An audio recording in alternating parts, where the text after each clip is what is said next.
Salut tout le monde, bienvenue chez nous, bonne année. On a raté 7-8 semaines de vidéos, c'est pas grave. J'ai eu des petits soucis de santé, il y a eu les fêtes, il y a eu voilà. Donc bonne année, on est le 4 février ou le 5, je sais pas, mais c'est pas très important vu que vous allez regarder cette vidéo pendant des dizaines d'années. Donc voilà, bienvenue chez Pearl Games. Alors, j'ai plein de choses à dire du coup, forcément, des choses totalement inintéressantes que je dirais quand même, des choses un peu plus intéressantes que je dirais quand même aussi. Je vous parle toujours de nos deux projets. Je crois que je vous ai déjà montré les couvertures. En tout cas, celle de Lofoten plusieurs fois. Bon, je la remontre encore une fois. Celle de Time of Empire, je ne sais pas. Le jeu est lourd, il n'y a rien dedans. Pourtant, oui, c'est un Blanco.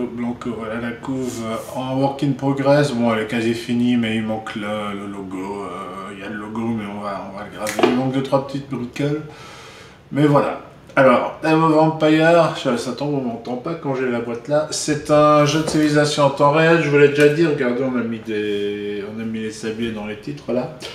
Alors, en même temps, je vous l'ai déjà dit, il y a des gens qui n'ont pas vu les vidéos d'avant, hein. Donc c'est un jeu de civilisation en temps réel. Je vois que Pierre et David n'en sont même pas encore mentionnés sur la boîte, il faudrait quand même qu'ils me fassent ça rapidement. On l'adore, heureusement. Il sortira... Ah, c'est compliqué.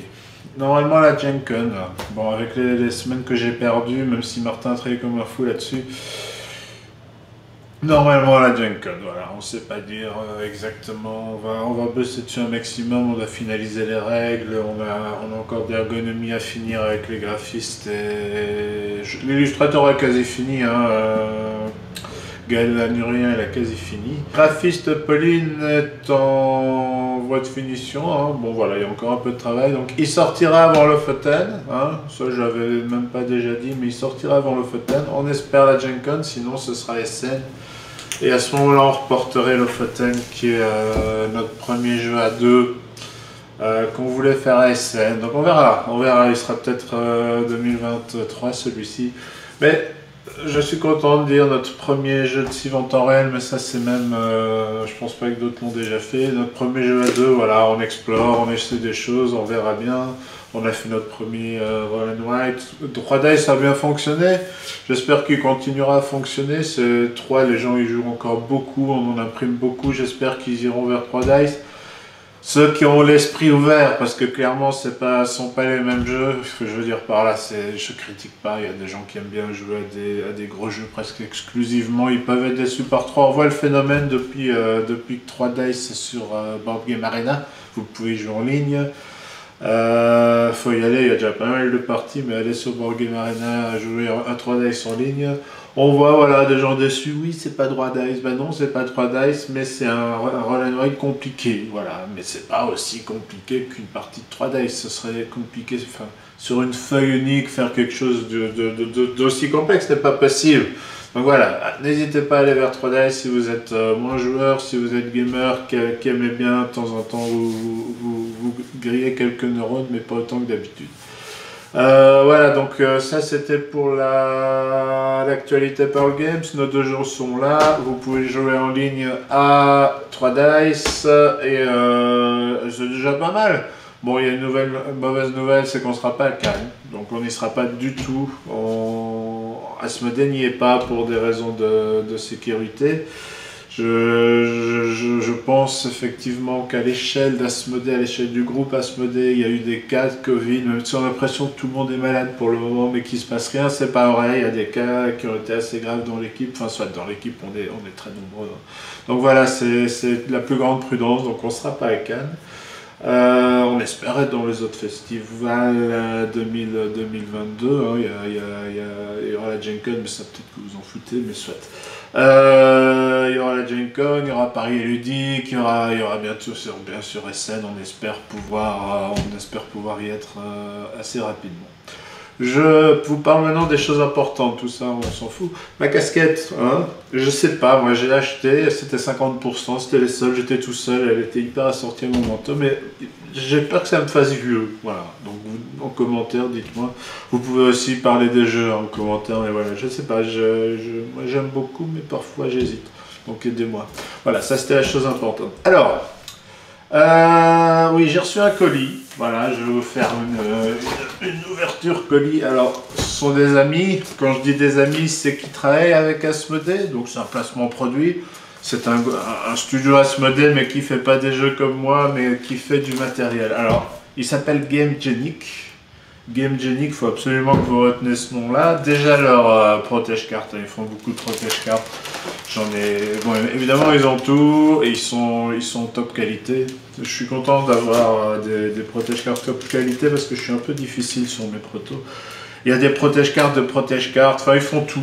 Et franchement, c'est vraiment sympa. Et alors là... Bon, moi je suis pas produit de luxe dans les boîtes, j'aime pas qu'on m'impose du produit de luxe et que du coup je suis obligé de payer une boîte 120 €. Par contre, quand je peux acheter quelque chose comme ça, à des prix tout à fait raisonnables, je crois que ça se glisse comme ça. Donc ça c'est un range-cartes, si vous êtes passionné de jeux de cartes à collectionner, moi je vais y mettre mes jeux de... Oui, ça c'est pas super beau, merci. Je vais même la mettre là en bas.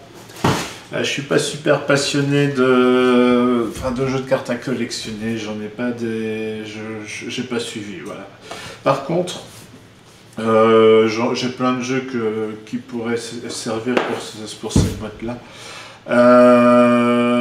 Je sais plus, j'allais vous dire le nom du jeu, mais j'ai oublié, c'est pas grave. Alors là, c'est le top du top en termes de qualité. Oui, regardez-moi ça. Tout est monté, vous pouvez... c'est extraordinaire. Et ce qui est surtout extraordinaire, c'est le prix. Je sais pas, c'est vraiment un produit sympa. Enfin, je parle de produit parce que voilà, c'est pas nécessairement un jeu où vous pouvez mettre vos petits dés là-haut. Franchement, GameGenic, ils sont au top. Ils ont fait des produits, ils ont fait ça pour Keyforge. Ils ont fait donc avec du Keyforge inscrit sur la boîte, tout est monté. Si vous avez plusieurs boîtes, vous pouvez mélanger les couleurs, vous pouvez faire un tas de choses avec ça. Vous pouvez faire un vrai présentoir, je sais même plus comment je dois faire, je dois regarder, mais soit c'est hyper pratique. Voilà, vraiment franchement GameGenic, j'adore ce qu'ils font en fait. Ils sont chez Asmodée, c'est un hasard, mais on adore ce qu'ils font. Évidemment, tout peut rentrer, voilà, vous pouvez faire un talon simplement de cartes. Tout rentre avec des doubles protège-cartes, il n'y a aucun souci là-dessus. Je voulais les saluer parce que je sais à quel point ils bossent, mais ils bossent vraiment énormément, ils ont beaucoup de choses à présenter. N'hésitez pas à les voir sur leur site ou sur d'autres sites d'ailleurs, ils sont assez bien représentés pour le moment. Enfin, ils sont enfin assez bien représentés à la vente, ils ont bien travaillé là-dessus aussi. Donc ça c'était le clin d'œil aux copains de GameGenic. Alors maintenant on va faire un petit clin d'œil à un autre copain. Oui bon, tout est copinage vous savez.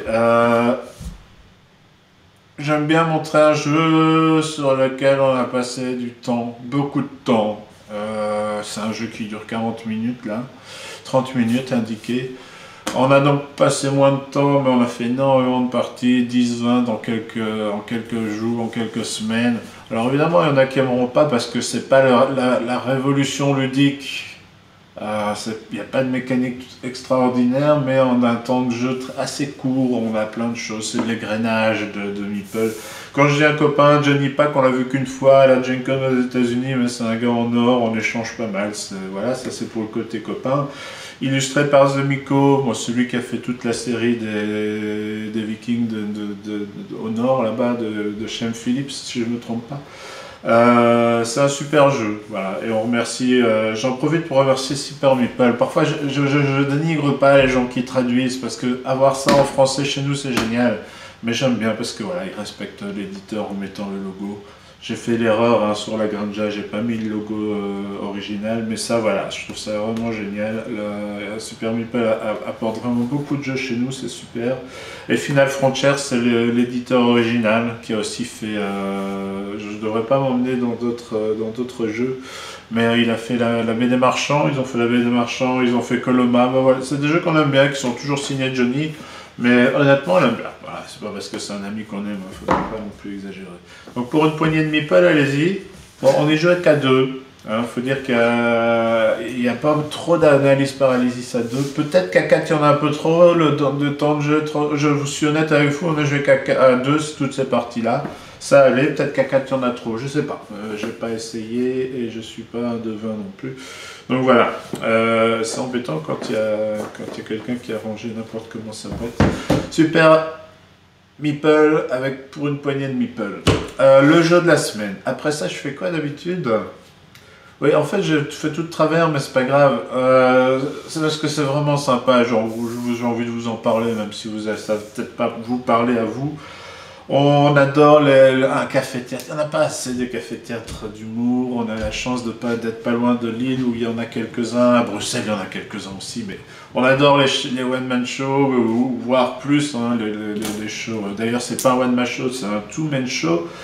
On est allé voir les jumeaux. Bon, les jumeaux Steven et Christopher, ça vous dit peut-être rien. Ça dit peut-être beaucoup à ceux qui ont suivi On ne demande qu'à en rire il y a quelques années. Moi, j'étais assez fan. Ils sont passés 57 fois.